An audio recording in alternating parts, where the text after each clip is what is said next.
साहब, स्वागत है आपका अपने YouTube channel history by Vinod Kashyap पर। आज की क्लास में हम चर्चा करेंगे व्यंजन की, और इससे पहले की क्लास में हम चर्चा कर चुके हैं स्वर की कि स्वर क्या होते हैं, स्वर का वर्गीकरण किस प्रकार से किया गया, ये मैंने आपको समझाया था। आज की क्लास में व्यंजन पर चर्चा करेंगे कि व्यंजन क्या होते हैं, व्यंजन की परिभाषा क्या है, हिंदी में कितने व्यंजन होते हैं।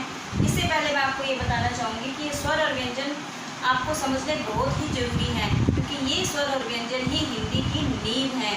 और आप जानते हो कि मकान बनाने से पहले नींव को मजबूत किया जाता है। अगर नींव मजबूत होती है तो उसके ऊपर कितनी भी मंजिलें बनाई जा सकती हैं जो सालों साल की रहती हैं। इसीलिए मैं आपसे ये कह रही हूँ कि स्वर और व्यंजन हिंदी की नींव है। इस नींव को आप समझेंगे, इस नींव को मजबूत करेंगे तो आगे के जो भी टॉपिक है उन पर आपको किसी भी प्रकार की कोई भी दिक्कत नहीं आएगी। चलिए आइए आज के टॉपिक पर, जिसका नाम है व्यंजन। व्यंजन किसे कहते हैं? जो वर्ण स्वर की सहायता से बोले जाते हैं वो व्यंजन कहलाते हैं। जो वर्ण स्वर की सहायता से बोले जाते हैं वो व्यंजन कहलाते हैं। ये तो थी सरल भाषा में परिभाषा। अब मैं आपको व्याकरणिक और साहित्यिक भाषा में जो परिभाषा है वो बता देती हूँ कि जिसके उच्चारण में वायु मुख विवर तथा स्वर तंत्र से बाधित होकर बाहर निकलती है उसे क्या कहते हैं? व्यंजन। क्या? वायु मुख विवर, वायु मुख विवर व स्वर तंत्र से बाधित होकर बाहर निकलती है उसे व्यंजन कहते हैं। और स्वर में क्या था कि मुख विवर और स्वर तंत्र से निर्बाधित होकर वायु जो बाहर निकलती है उसे स्वर कहते हैं। अब हिंदी में कितने व्यंजन होते हैं ये मैं आपको लिख के समझाती हूँ कि हिंदी में कितने व्यंजन होते हैं। कितने व्यंजन होते हैं? 33। मैं यहाँ पे 33 के 33 व्यंजन लिख रही हूँ ताकि आपको आसानी से समझ में आ जाए कि मैम क्या समझाना चाह रही हैं। ये मैं जो लिख रही हूँ ये क्या है? व्यंजन। और इन व्यंजनों को कैसे बोलते हैं? ये जो मैं लिख रही हूँ, अब मैंने लिखा कै, खे, गे, घे, अने, चे, छे, जे, छे, अने, ते, डे, ढे, ने, ते, ठे, दे, धे, ने, पे, फे, बे, भे, में, ये, रे, ले, वे, शे, शे, शे, से और है। ये व्यंजन है कितने? 33। हिंदी में कितने व्यंजन होते हैं? 33। अब इन व्यंजनों में मैं आपको बताऊँ, ये मैंने लिखे हैं व्यंजन। ये जो व्यंजन यहाँ लिखे गए ये क्या है? स्वर सहित व्यंजन। क्या है? स्वर सहित व्यंजन। और किताबों में लिखा होता है इस तरह से। इसे क्या बोलते हैं? स्वर रहित व्यंजन। क्या बोलते हैं? स्वर रहित व्यंजन। जिस वर्ण के नीचे ये चिन्ह लग जाता है इसे बोलते हैं हलंत। इन वर्णों के नीचे ये चिन्ह लगा दिया जाए तो इसे क्या बोलते हैं? हलंत। इस चिन्ह का नाम क्या है? हलंत। और ये चिन्ह जब लग जाता है तो ये वर्ण को क्या कर देता है? आधा। वर्ण को क्या कर देता है? आधा। अब यहाँ पे ये जो वर्ण लिखा हुआ है ये क्या है? स्वर रहित व्यंजन। स्वर रहित व्यंजन। और इसी स्वर रहित व्यंजन में स्वर मिलाएंगे तो क्या बनेगा? स्वर सहित व्यंजन। क्या बनेगा? स्वर सहित व्यंजन। इसी को लेकर ही परिभाषाएं बनती है कि व्यंजन हमेशा क्या होते हैं? स्वरों के अधीन होते हैं। व्यंजन स्वरों के अधीन होते हैं। क्यों होते हैं? इसी रीजन से स्वरों के अधीन होते हैं। अब मैं आपको ये बताना चाहूँगी कि यहाँ पे जो मैंने लिखा ये हलंत, इस चिन्ह को क्या बोलते हैं? हलंत चिन्ह। क्या बोलते हैं? हलंत। और ये जिसके पैर में लग जाता है उसको आधा कर देता है। क्या कर देता है? उस वर्ण को आधा कर देता है। अब हिंदी में व्यंजन कितने हैं? 33। सामान्यतः छोटी क्लासों तक हमें जो बताया जाता है इनका वर्गीकरण वो मैं आपको यहाँ बताती हूँ। जो सामान्यतः हमें छोटी क्लासों तक बताया जाता है वो यहाँ ये व्यंजन लिखे कैसे है तक। इन व्यंजनों को ये मैं आपको बता रही हूँ। ये जो मैंने लिखा है कै एक लाइन में कितने हैं? 5 वर्ण। कितने हैं? 5 वर्ण। इसलिए इसको क्या बोलेंगे? जिसमें 5 वर्ण होंगे उसको बोलेंगे कै वर्ग। क्या बोलेंगे? कै वर्ग। ये चै वर्ग, ये टै वर्ग, क्योंकि इसमें 5 वर्ण है। जहाँ पे 5 वर्ण होते हैं उसको वर्ग बोला जाता है, वर्ग। और ये पै वर्ग। आगे की जो भी चीज़ मैं आपको बताऊंगी तो मैं उसमें आपको यही बोलूँगी कि कै वर्ग। तो आपको ये समझ में आना चाहिए कि कै वर्ग में ये 5 अक्षर आते हैं। चै वर्ग बोलूँगी तो आपको समझ में आनी चाहिए कि चै से लेकर य तक ये 5 वर्ण आते हैं। लेकिन ये वर्ग नहीं बोले जाएंगे। क्यों? क्योंकि इनमें 4 अक्षर हैं। अब मैं बताऊंगी कि इनको क्या बोला जाता है। सबसे पहले इनको बताती हूँ कि ये कै वर्ग, चै वर्ग, टै वर्ग, टै वर्ग, इनको वर्गीय व्यंजन बोलते हैं। क्या बोलते हैं इनको? वर्गीय व्यंजन। क्योंकि मैंने आपको बताया कि ये क्या है? वर्ग है। ठीक है, इनको क्या बोलेंगे? वर्गीय व्यंजन। और एक इनको क्या बोलेंगे? स्पर्शी व्यंजन। क्या बोलेंगे? स्पर्शी व्यंजन। स्पर्शी व्यंजन। स्पर्शी व्यंजन क्यों बोलते हैं इनको? क्योंकि जब भी हम कै से लेकर मैं तक जो भी व्यंजन बोलते हैं, इनका उच्चारण करते हैं, तो जो भी उच्चारण होता है वो कंठ, तालु, जीवा, दंत, होठ आदि स्थानों को स्पर्श करके बोला जाता है। इसलिए इन्हें क्या बोलते हैं? व्यंजन। इसलिए इन्हें क्या बोलते हैं? स्पर्शी व्यंजन। क्यों? क्योंकि कभी जीभ तालु से टच करती है, किसी वर्ग में कंठ से टच करती है, किसी वर्ग में मूर्धा से टच करती है, किसी वर्ग में दै से ये दांत से टच करती है। तो इसीलिए इनको क्या बोलते हैं? स्पर्शी व्यंजन। क्यों? क्योंकि ये किसी ना किसी से स्पर्श करते हैं। अब इसको बोलते हैं ये रै लै वै, इनको बोलते हैं अंतस्थ व्यंजन। क्या बोलते हैं इनको? अंतस्थ व्यंजन। क्या बोलते हैं? अंतस्थ व्यंजन। रै लै वै, इनको बोलते हैं अंतस्थ व्यंजन। और शै है को क्या बोलते हैं? ऊष्म व्यंजन। क्या बोलते हैं? ऊष्म व्यंजन।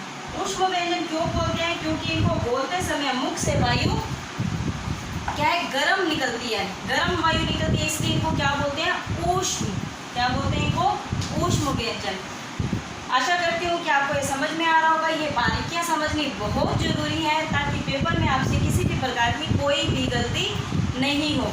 अब मैंने आपको ये बताया कि ये कै वर्ग, ये चै वर्ग, ये टै वर्ग, ये टै वर्ग, ये पै वर्ग। आगे जो बातें बताऊंगी मैं आपको, उनमें मैं सिर्फ कै वर्ग, चै वर्ग इसी तरह से बोलूँगी, ताकि अभी मैंने आपको इसीलिए बताया है ताकि आगे आपको ये ध्यान रहे कि मैम वर्ग बोल रही है, कै वर्ग बोल रही है तो उसमें 5 वर्ण आएंगे, चै वर्ग बोल रही है तो उसमें 5 वर्ण आएंगे।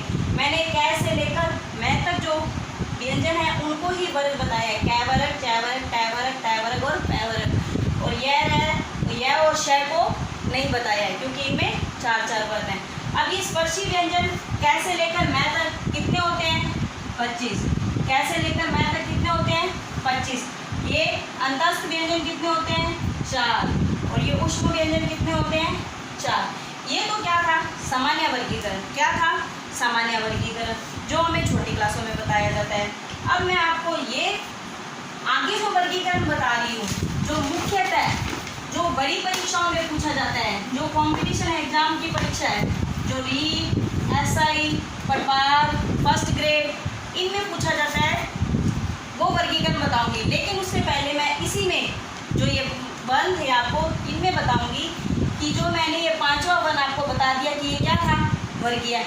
लेकिन इसमें ये प्रत्येक वर्ग का डै, डे, ने, ने और मैं, इनको क्या बोलते हैं ये भी आपको पता होना चाहिए। ये वर्गीय व्यंजन में तो आते ही आते हैं, वर्गीय व्यंजन में तो आते ही आते हैं, लेकिन इसको क्या बोलते हैं? इसको बोलते हैं अनुनासिक व्यंजन। क्या बोलते हैं? अनुनासिक व्यंजन। इसी का ही एक नाम और है, उसको क्या बोलते हैं? नासिकीय व्यंजन। क्या बोलते हैं? नासिकीय व्यंजन। अब मैंने यहाँ पे लिखा, क्या लिखा? अनुनासिक। तो अनुनासिक को देखकर आपको ये बात पूछनी याद आई होगी कि मैम अनुनासिक तो आप हमें वाली क्लास में बता चुके हैं। आपको ये याद होगा, हमने ये पढ़ा था कि अनुनासिक क्या होता है। आप ये बोलोगे कि मैम ये तो वही अनुनासिक है जो हमने पिछली क्लास में पढ़ा है। नहीं, ये वो अनुनासिक नहीं है जो हमने पीछे वाली क्लास में पढ़ा है। पीछे वाली क्लास में जो मैंने आपको ये परिभाषा बताई थी वो ये थी कि वहाँ उच्चारण करते समय जो वायु है वो मुख और नाक दोनों से बाहर निकलती है, और यहाँ पे जो वायु है वो से केवल नाक से बाहर निकलती है। किससे निकलती है? केवल और केवल नाक से बाहर निकलती है। इसीलिए इनको क्या बोलते हैं? नासिकीय व्यंजन और अनुनासिक व्यंजन। प्रत्येक वर्ग के 5वें वर्ण में जो ध्वनि है किससे आती है? केवल और केवल नाक से बाहर आती है। इसीलिए इसको नासिकीय व्यंजन, नासिकीय वर्ण और अनुनासिक व्यंजन बोलते हैं। जो हिंदी के एक विद्वान हुए हैं श्याम सुंदर दास जी, हिंदी के विद्वान हुए हैं श्याम सुंदर दास जी, उन्होंने इस प्रत्येक वर्ग के 5वें वर्ण को किसमें? अनुस्वार में परिवर्तित कर दिया है। किसमें? अनुस्वार में परिवर्तित कर दिया, ताकि हम लिखें तो हमें ये लिखने की जरूरत ना पड़े, उसकी जगह हम क्या लिख दें? अनुस्वार लगा दें। ठीक है, किसमें परिवर्तित कर दिया? अनुस्वार में परिवर्तित कर दिया। और आप जानते हैं इससे पहले अनुस्वार मैंने पीछे बताया था कि अनुस्वार में भी ध्वनि है किससे निकलती है? नाक से निकलती है, और इनमें भी ध्वनि है जो नाक से निकलती है, तो इसे क्या बोलते हैं? ये नासिकीय व्यंजन बोलते हैं। अब मैंने आपको बताया बाबू श्याम सुंदर दास जी के बारे में। श्याम सुंदर दास जी का हिंदी में 50 वर्ष इन्होंने अपने इस बिताए हैं हिंदी के युग इसमें हिंदी में, और इनकी बाबू साहब के नाम से इन्होंने पुस्तकें लिखी है। तो मैथिली शरण गुप्त के इनके 50 वर्ष के जो इन्होंने हिंदी की बिताए हैं उन पर इन्होंने इस मैथिली शरण गुप्त ने कुछ पंक्तियाँ लिखी थी जो मुझे याद आई है, वो मैं आपके सामने बोलना चाहूँगी। मातृभाषा के हुए जो विगत वर्ष 50 हैं, मातृभाषा के हुए जो विगत वर्ष 50 हैं, उनका एक ही है नाम, वो है श्याम सुंदर दास। मातृभाषा, अपनी मातृभाषा को उन्होंने कितने दिए हैं? 50 वर्ष दिए हैं। मातृभाषा के हुए जो विगत वर्ष 50, नाम उनका एक ही है, श्याम सुंदर दास। नाम उनका एक ही है, श्याम सुंदर दास। अब मैंने आपको ये बताया कि जो कंपटीशन एग्ज़ाम में जो रीट, एसआई, पटवार, फर्स्ट ग्रेड और उनमें जो वर्गीकरण पूछा जाता है, अब मैं आपको वो बता रही हूँ। अभी तक जो बताया वो सामान्य वर्गीकरण, ताकि अपने को पता चले कि किसको क्या बोलते हैं। अब जो है व्यंजनों का वर्गीकरण मुख्यतः एग्ज़ाम में, बड़े एग्ज़ामों में पूछा जाता है। व्यंजनों का वर्गीकरण कितने भागों पर किया गया है? 2 भागों में। कितने भागों पर किया गया है? 2 भाग। वो 2 भाग कौन कौन से हैं? अभी बताती हूँ। ये 2 भाग कौन कौन से हैं? एक तो है प्रयत्न के आधार पर और एक है स्थान के आधार पर। एक है प्रयत्न के आधार पर और एक है स्थान के आधार पर। और इनमें एग्ज़ाम में जो बड़े exam, REET, SI, first grade जो भी है, वो यहाँ से ये जो अभी करवाऊंगी ना प्रयत्न के आधार पर, इनमें 101% क्वेश्चन आता है। तो इसको आप बहुत ही बारीकी से और ध्यान से समझना, ताकि आपका एग्ज़ाम में एक भी क्वेश्चन गलत ना हो। अब मैंने आपको बताया कि व्यंजनों का वर्गीकरण 2 आधार पर, क्या 2 आधार, प्रयत्न और स्थान। अब इस प्रयत्न को भी कितने 3 उप आधारों पर बांटा गया है। कितने? 3 उप आधारों पर। और वो 3 उप आधार कौन कौन से हैं? वो यहाँ लिखते हैं। वो 3 उप आधार कौन कौन से हैं? वो यहाँ लिखते हैं। कैसे? एक उच्चारण के आधार पर। किसके आधार पर? उच्चारण के आधार पर। दूसरा कंपन के आधार पर। दूसरा कंपन के आधार पर। तीसरा श्वास वायु के आधार पर। श्वास वायु के आधार पर। प्रयत्न के आधार पर कितने भागों में बांटा गया? 3 भागों में, 3 उपभागों में, 3 उप आधार पर बांटा गया। कौन से? उच्चारण, कंपन और श्वास वायु के आधार पर। अब मैं आपको ये बताऊंगी कि उच्चारण के आधार पर भी आगे कुल इसके उपभाग किए गए हैं। उच्चारण के आधार पर कितने उपभाग किए गए हैं? 8। उच्चारण के आधार पर 8 उपभाग, और कंपन के आधार पर 2 और श्वास वायु के आधार पर 2। ये ही इनका वर्गीकरण किया गया है और स्थान के आधार पर भी वर्गीकरण किया गया है, लेकिन ये बाद में करेंगे। सबसे पहले अपने वेतन के आधार पर है वो समझते हैं। अब मैं आपको सबसे पहले जो उच्चारण के आधार पर 8 भागों का वर्गीकरण किया गया उच्चारण के आधार पर वो बताती हूँ। 8 भाग। यहाँ पे जो मैं नाम लिख रही हूँ उनको ध्यान से समझना, और पेपर में वो यही पूछता है कि ये कौन कौन से हैं, स्पर्शी व्यंजन कौन सा है। इसी तरह से जैसे मैंने बोल दिया कि संघर्षहीन व्यंजन कौन सा है, तो वो यही बोलता है। नंबर 1 स्पर्शी व्यंजन, नंबर 1 स्पर्शी व्यंजन। ठीक है, मैं व्यंजन नहीं लिखूंगी, सीधा सीधा नाम लिखूंगी। ठीक है, संघर्षी, स्पर्शी, संघर्षी। आशा करती हूँ कि आपको समझ में आ रहा होगा। स्पर्श, संघर्षी, स्पर्श, संघर्षी। स्पर्शी व्यंजन, संघर्षी व्यंजन, स्पर्श संघर्षी व्यंजन। नासिका, नासिका, पार्श्विक, नासिका, पार्श्विक, प्रकंपित, प्रकंपित, नासिका, पार्श्विक, प्रकंपित, उत्क्षिप्त, उत्क्षिप्त और संघर्षहीन, संघर्षहीन। ये 8 उच्चारण के आधार पर, वेतन के आधार पर जो उच्चारण वाला भाग था उसके ये 8 भाग है। स्पर्शी व्यंजन, संघर्षी, स्पर्श संघर्षी, नासिका, पार्श्विक, प्रकंपित, उत्क्षिप्त और संघर्षहीन। और ये कंपन के आधार पर, कंपन के आधार पर 2 भाग कौन कौन से हैं ये मैं यहाँ लिखती हूँ। सघोष और अघोष, सघोष और अघोष। और श्वास वायु के आधार पर है वो अल्पप्राण और महाप्राण, अल्पप्राण और महाप्राण। इनकी बारीकियों को समझना बहुत जरूरी है। पेपर में इनमें यहाँ से प्रश्न जरूर, ये ही सबसे इम्पोर्टेंट पार्ट है, यही सबसे महत्वपूर्ण पार्ट है कि ये कंपन, श्वास वायु, उच्चारण, इनमें से पेपर में क्वेश्चन आता ही आता है। 101% यहाँ से क्वेश्चन आता ही आता है। अब अपने उच्चारण स्थान के आधार पर जो नाम लिखे हैं, स्पर्शी, संघर्षी, स्पर्श संघर्षी, नासिका, उत्क्षिप्त, प्रकंपित, इनका विस्तार से वर्णन देखेंगे,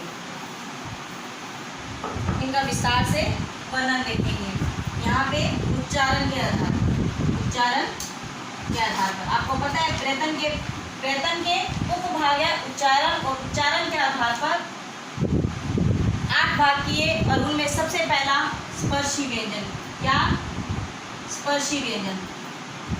स्पर्शी व्यंजन मैंने पीछे आपको बताया था। स्पर्शी व्यंजन क्यों बोला जाता है? क्योंकि इसमें स्पर्शी व्यंजन क्यों बोला जाता है? क्योंकि इसमें अपने जब बोलते हैं व्यंजन को, वो कंठ, तालु, जीवा, इन सब से टच करती है। मतलब कि फेफड़ों से जो निकली हुई हवा है, फेफड़ों से निकली हुई हवा के द्वारा वाग यंत्र के अवयवों को स्पर्श करके बाहर निकलना ही स्पर्शी है।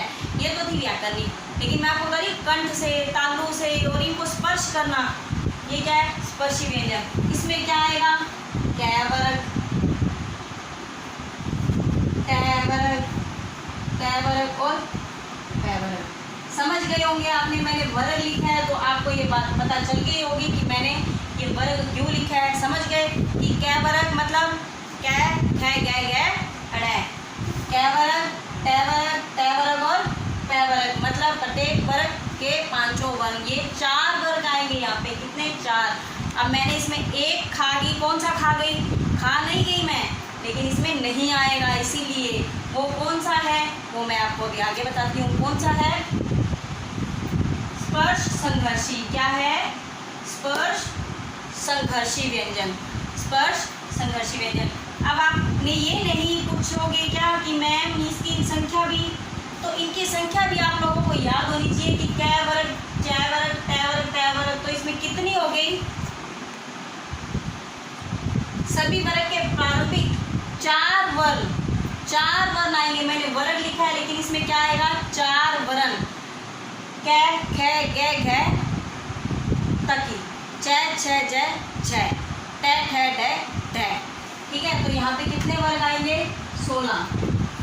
स्पर्श संघर्षी, स्पर्श संघर्षी इनकी चर्चा आगे करेंगे, आगे और विस्तार से बताऊंगी। स्पर्श संघर्षी, स्पर्श संघर्षी में क्या, च। स्पर्श संघर्षी में च, च वर्ग के प्रारंभिक 4, मतलब इसमें भी च, छ, ज और झ। ये क्या है, स्पर्श संघर्षी। स्पर्श संघर्षी क्योंकि इसमें च की लाइन बोलते हुए कि स्पर्श भी करती है लेकिन संघर्ष के साथ में, उच्चारण के स्पर्श में समय अधिक व उच्चारण के बाद वाला भाग संघर्ष करता है, इसीलिए इसको क्या बोलते हैं, स्पर्श संघर्ष। अब लिखते हैं संघर्षी व्यंजन। क्या, संघर्षी व्यंजन। संघर्षी व्यंजन कौन सा है, आप जानते हैं वैसे तो संघर्षी व्यंजन क्यों, मैं अभी पीछे आपको वर्ग बता चुकी हूँ, उसमें मैंने आपको वर्ण बताए हैं सारे। संघर्षी व्यंजन कौन कौन से हैं, सभी ऊष्म व्यंजन। कौन से, सभी ऊष्म व्यंजन, सभी ऊष्म व्यंजन। ऊष्म व्यंजन कौन कौन से, आप लोग बताएंगे मुझे, ऊष्म व्यंजन कौन कौन से होते हैं, श, स, है। आशा करती हूँ कि आपको ये समझ में आ रहा होगा और इसी बारीकियों को समझना बहुत ज़रूरी है क्योंकि यहीं से पेपर में आता ही आता है। ये पूछेगा स्पर्शी व्यंजन, कुछ भी दे देगा कि प्रत्येक वर्ग का पहले 4 वर्ण, प्रत्येक वर्ग के पहले 4 वर्ण, वो ऐसे लिख देगा आपको, ये है आपको ये दे दिया और लिख दिया स्पर्शी व्यंजन, स्पर्श संघर्षी व्यंजन, संघर्षी व्यंजन। तो आपको बताना होगा कि ये क्या है, ये स्पर्शी व्यंजन है। ठीक है, आशा करती हूँ कि आपको समझ में आ रहा होगा और समझ में आ रहा हो तो वीडियो को लाइक जरूर करना। ये अपने हो गए 3। अब करते हैं आगे प्रकंपित। क्या, प्रकंपित। प्रकंपित में आता है र, प्रकंपित में क्या आता है, र। जिनके प्रकंपित में जीवा के द्वारा 2 से 3 बार कंपन, जीवा से 2 से 3 बार कंपन होता है, र। आप बोलोगे ना तो 2 से 3 बार जीवा कांपेगी, इसीलिए उसको क्या बोलते हैं, प्रकंपित। और एक इसका नाम क्या है, लुंठित। क्या है इसका नाम, लुंठित। ये लुढ़कती रहती है, लुंठित। ठीक है, एक मैं आपको यहाँ पे अभी बता रही हूँ प्रकंपित रह, लेकिन आप ये जानते हैं कि इस रह को हम और 4 तरीके से उपयोग में लेते हैं और 4 रूपों में इसका प्रयोग करते हैं। और 4 रूप कौन कौन से हैं वो मैं आपको यहाँ लिख के बताती हूँ, लेकिन इसकी विस्तार से चर्चा हम नेक्स्ट वीडियो में करेंगे ताकि आपको समझ में आए और आगे एग्ज़ाम में आपको कभी भी दिक्कत नहीं आए। वो 4 रूप कौन कौन से हैं, र, ये खड़ी पाई होती है, क्या होती है ये, खड़ी पाई। और खड़ी पाई में ये वाला रह लगता है, कौन सा रह लगता है, ये वाला रह। और एक रह लगता है ऊपर, एक रह लगता है नीचे, ऐसे। अब मैंने आपको बोला कि आप काम करते हो, आप काम करते हो, करते हो में ये वाला रह। मैंने बोला कि हम क्रमबद्ध अध्ययन कर रहे हैं, आप लिखते जरूर हो कि क्रमबद्ध, लेकिन अपने को पता भी होना चाहिए ना कि कहाँ पर ये कैसा यूज होता है। ये हम नेक्स्ट वीडियो में, अभी फिलहाल एक सामान्य जानकारी के लिए। और एक कर्तव्य है, तो कर्तव्य में ऊपर हमने काम कर लिया, क्रमबद्ध कर लिया, अपना कर्तव्य पूरा कर लिया, उसके बाद में हम ट्रेन पर चले गए, तो ये वाला रह वो ट्रक, ट्रेन, इनमें यूज होता है। ठीक है, ये प्रकंपित रह। इसके बाद में संघर्षहीन, इसके बाद में संघर्षहीन। संघर्षहीन व्यंजन कौन से होते हैं, आशा करती हूँ कि आपको ये स्पर्शी, संघर्षी, स्पर्श, संघर्षी समझ में आ गए होंगे। अब संघर्षहीन, संघर्षी,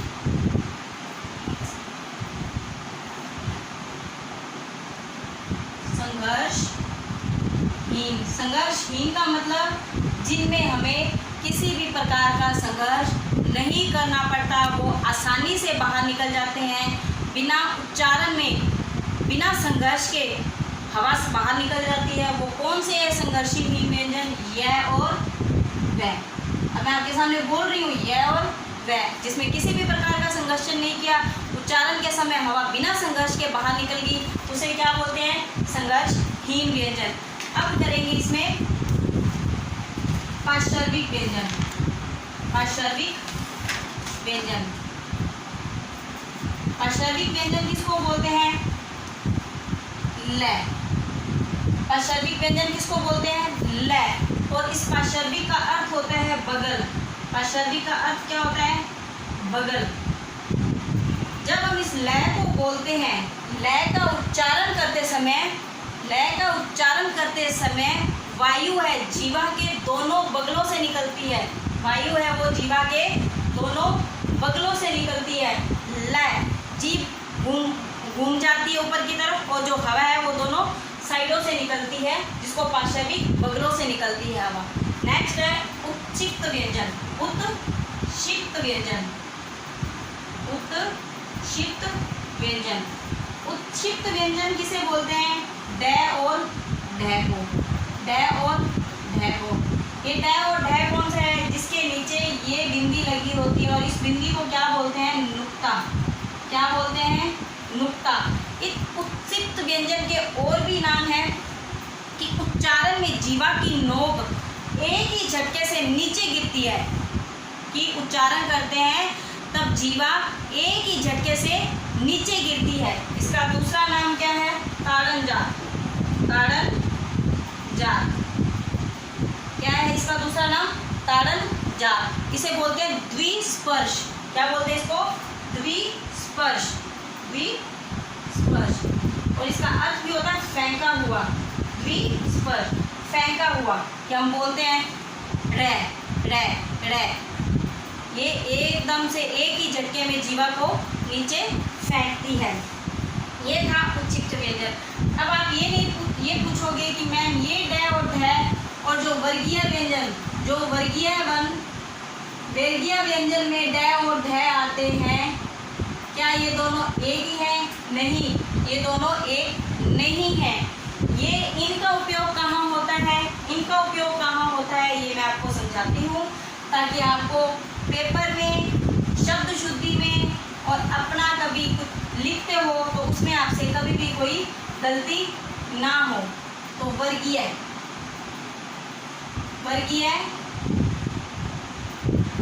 व्यंजन और उत्क्षिप्त व्यंजन। क्या? उत्क्षिप्त व्यंजन। वर्गीय में ड और ढ, उत्क्षिप्त में ड और ढ। अब इनका प्रयोग कहाँ करते हैं, कैसे करते हैं, ये समझना आपके लिए बहुत जरूरी है, ताकि आपको आगे किसी भी प्रकार की कभी भी दिक्कत ना हो। शब्द शुद्धि में पेपर में आए तो आपको दिक्कत नहीं हो, इसीलिए हम इसका अंतर समझते हैं। इस ड और ढ का प्रयोग, जो वर्गीय ड और ढ का प्रयोग है, वो हमेशा शब्द के शुरू में किया जाता है। वर्गीय ड और ढ का प्रयोग शब्द के शुरू में किया जाता है, शब्द के शुरू में। और जो ये उत्क्षिप्त व्यंजन वाले जो ड और ढ है, इनका प्रयोग कहाँ किया जाता है? इनका प्रयोग शब्द के बीच में या अंत में किया जाता है। शब्द के बीच या अंत में। ये बिल्कुल भी कभी भी शब्द के पहले नहीं आएंगे, शुरू इनसे नहीं होगा। अगर कहीं लगा होता है और शब्द शुद्धि में आपसे पूछा जाता है तो वो अशुद्ध शब्द माना जाता है। ये शब्द के शुरू में होंगे, जैसे ढक्कन, डमरू, ऐसा लिखा जाएगा। ये शब्द शुद्धि में ये आते हैं। तो ये आपको ध्यान होना चाहिए कि जो वर्गीय ड और ढ है वो हमेशा शब्द के शुरू में, और उत्क्षिप्त जो ड और ढ है वो शब्द के बीच में या अंत में ही प्रयोग होते हैं। लेकिन एक बात आपको ये समझनी पड़ेगी कि ये उत्क्षिप्त वाले हैं, ये तो हमेशा ही बीच और अंत में आते हैं। लेकिन ये वर्गीय ड और ढ है, ये शुरू में लेकिन ये कभी कभी बीच में भी आते हैं। लेकिन बीच में और अंत में कब आते हैं, इनकी कुछ परिस्थितियाँ होती हैं, कुछ दशाएं होती हैं, उन दशाओं में ये वर्गीय ड और ढ बीच और अंत में आते हैं। वर्गीय व्यंजनों के जो वर्गीय व्यंजन है कौन से, ड और ढ, ये किन परिस्थितियों में बीच में और अंत में आते हैं। वर्गीय ड और ढ का प्रयोग शब्द के बीच या अंत में कब किया जाता है। अब आइए उसके बारे में बात करते हैं, उन परिस्थितियों की जानकारी लेते हैं कि ये कब आता है बीच में और कब आता है अंत में। सबसे पहले जो अंग्रेजी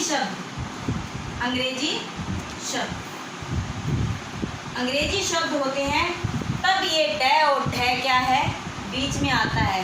जो वर्गीय ड और ढ है बीच में आता है। केवल अंग्रेजी शब्दों के अंदर केवल वर्गीय ड और ढ का ही प्रयोग होता है।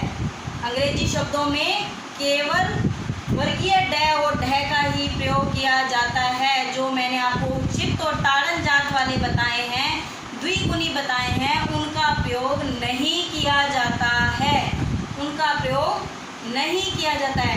एग्जाम में 90% बच्चे यहाँ पर गलती करते हैं। चलिए देखते हैं कि वो क्या गलती करते हैं। मैं यहाँ पे एक शब्द लिखती हूँ, सड़क।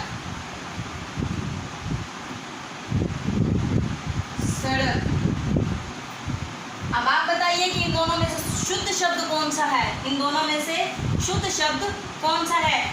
मैं जानती हूँ कि आप किसको करोगे, इसी को करोगे, किसको करोगे, इसी को करोगे, लेकिन ये क्या है, गलत है, क्योंकि ये सड़क है वो क्या है, अंग्रेजी भाषा का शब्द है। और अंग्रेजी भाषा में ये ड और ढ, जो वर्गीय व्यंजन का ड और ढ है, ये बीच में प्रयोग होता है।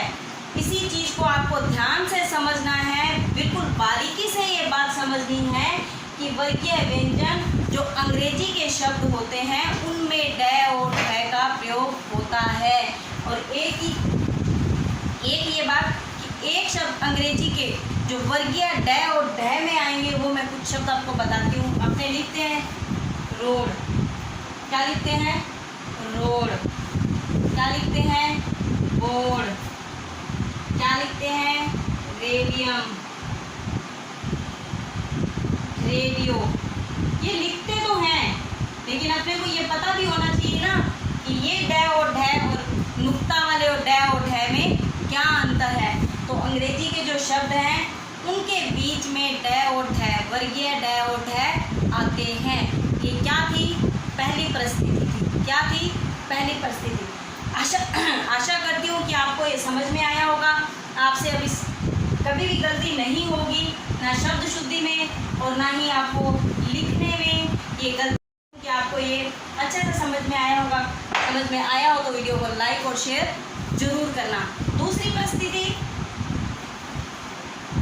परिस्थिति क्या है, दूसरी परिस्थिति ये है कि ड और ढ के तुरंत पहले, ड और ढ के तुरंत पहले उनके ही वर्ग का पांचवा वर्ण आता है। ड और ढ के पहले पहले उनके ही वर्ग का पांचवा वर्ण आता है, तो भी बीच में या अंत में यही ड और ढ। अब मैंने आपको लिखा कि इसी ड और ढ लिखती हूँ। कौन सा ड और ढ, ये वर्गीय ड और ढ। कौन सा ड, वर्गीय ड और ढ। इस वर्गीय ड और ढ के पहले तुरंत पहले इसी वर्ग का, अब आपको पता है ये तो एक ही वर्ग का है, किसका है, ड वर्ग का। अब ड वर्ग का पांचवा वर्ण आपको पता है क्या होता है, ये होता है। ड वर्ग का पांचवा वर्ण क्या होता है, ये होता है। पांचवा वर्ण आता है तो ये अंत में, बीच में ये और अंत में ये, तो ये ध्यान रखना कि अंत में क्या लगेगा, वर्गीय। क्या लगेगा, वर्गीय, ना कि उच्छिष्ट। क्या लगेगा, वर्गीय। अब जैसे मैंने लिखा झंडा, जैसे मैंने लिखा झंडा। अब आप बताइए कौन सा शुद्ध है, ये शुद्ध है या ये शुद्ध है। जब मैं आपको बता रही हूँ कि वर्गीय ड और ढ लास्ट में हो और उनके पहले उसी ही वर्ग का पांचवा वर्ण आपको दिखे, यहाँ पे भी ड दिख रहा है, यहाँ पे भी ड दिख रहा है, और इसके पहले क्या है, पांचवा वर्ण, तो आपको ये समझना होगा कि कि इसी वर्ग का ये पांचवा वर्ण है, तो ये नहीं आएगा, ये अशुद्ध है। कौन सा आएगा? ये क्या आएगा? ये वाला है। और मैं आपको ये समझाऊंगी कि ये झंडा ऐसे लिखते हैं। अभी अपनों ने पीछे बात की कि श्याम सुंदर दास जी ने कि जो पंचम वर्ण थे उनको किसमें चेंज कर दिया था? अनुस्वार में परिवर्तित कर दिया था। चाहे झंडा ऐसे लिखे, चाहे झंडा ऐसे लिखे, दोनों ही तरीके से सही है, दोनों ही तरीके से सही है। इसीलिए उसको अपने परिवर्तित किया था, इसलिए उसे ऐसे भी लिख सकते हैं और ऐसे भी लिख सकते हैं। ये थी दूसरी परिस्थिति। अब अपने करें इसके कुछ और शब्द बताऊं, जैसे लिखते हैं डंडा, टिंडा। ये थी दूसरी परिस्थिति। और एक शब्द तो अपने बहुत ज़्यादा यूज़ करते हैं, बहुत से लोग खाते पीते और सब करते हैं, वो है अंडा। मैं तो नहीं खाती हूँ, लेकिन मुझे यहाँ यूज़ करना पड़ रहा है क्योंकि ये समझाना जरूरी है, इसलिए। अब ये अंडा, ये थी दूसरी परिस्थिति। अब करते हैं तीसरी परिस्थिति। कौन सी परिस्थिति? तीसरी, कि जिसमें डै और ढै, जो वर्गीय डै और ढै है, क्या बीच में या अंत में आता है। यदि ये वर्गीय डै और ढै, वर्गीय डै और ढै, इन वर्गीय वर्णों डै और ढै के ठीक पहले क्या उपसर्ग आता है, ठीक पहले उपसर्ग आता है, तो ये डै और ढै बीच या अंत में। ठीक पहले बोला है तो नॉर्मल सी बात है कि बीच में ही आएगा, क्योंकि उपसर्ग है वो पहले ही आता है। ठीक है, तो सुडोल, क्या? सुडोल, नीडर। अब आपको पता है ये सु क्या है? उपसर्ग। क्या है? उपसर्ग। और ये नीडर क्या है? उपसर्ग। नीडर क्या है? उपसर्ग। ठीक है, उपसर्ग के तुरंत बाद में, उपसर्ग के तुरंत बाद में क्या आएगा? वर्गीय डै और ढै आएगा। ये कौन सी परिस्थिति थी? तीसरी परिस्थिति। कौन सी परिस्थिति थी? तीसरी परिस्थिति। आशा करती हूँ कि आपको समझ में आ रहा होगा, और समझ में आ रहा हो तो वीडियो को लाइक और शेयर जरूर करना। अब करते हैं चौथी परिस्थिति। कौन सी? चौथी परिस्थिति। चौथी परिस्थिति क्या है? चौथी परिस्थिति ये है कि यदि ये वर्ग, ये वर्गीय वर्ण कौन से हैं? वर्गीय वर्ण डै और ढै। कौन से वर्गीय वर्ण की बात कर रहे हैं? डै और ढै। ये द्वितीय वर्ण के रूप में आएंगे, द्वितीय वर्ण के रूप में आएंगे, तो ये हमेशा बीच में या अंत में मिल जाएंगे। किसके रूप में आएंगे? द्वितीय वर्ण के रूप में आएंगे, तो ये हमेशा बीच में या अंत में मिल जाएंगे। अब आप पूछोगे कि मैडम द्वितीय का क्या अर्थ होता है? द्वितीय का अर्थ होता है कि जब एक ही शब्द में एक वर्ण एक साथ दो बार आता है, एक शब्द में एक ही वर्ण एक साथ दो बार आता है, तो उसको क्या बोलते हैं? द्वितीय वर्ण बोलते हैं। अब द्वितीय वर्ण लिख के बता देती हूँ कैसे। जैसे क्या लिखा मैंने? बिल्ली। तो जो ये ल है इसको क्या बोलते हैं? द्वितीय वर्ण, क्योंकि ये दो बार आ गया है, बिल्ली। अब लिखेंगे कबड्डी, कबड्डी। कुत्ता, ये क्या है? द्वितीय वर्ण। क्या है? द्वितीय वर्ण। अड्डा, ये क्या है? द्वितीय वर्ण। ये वर्गीय वर्ण डै और ढै बीच में और अंत में आपको मिल जाएंगे। ये थी इनकी चौथी परिस्थिति। आशा करती हूँ कि आपको ये समझ में आया होगा, और समझ में आया हो तो लाइक और शेयर जरूर करना। ये थे अपने उच्चारण प्रयत्न के आधार पर उच्चारण स्थान, प्रयत्न के आधार पर उच्चारण स्थान। आगे की वीडियो में बात करेंगे कि प्रयत्न के आधार पर ही कंपन और श्वास वायु। आशा करती हूँ कि आपको समझ में आया होगा। समझ में आया वीडियो को लाइक और शेयर जरूर करना।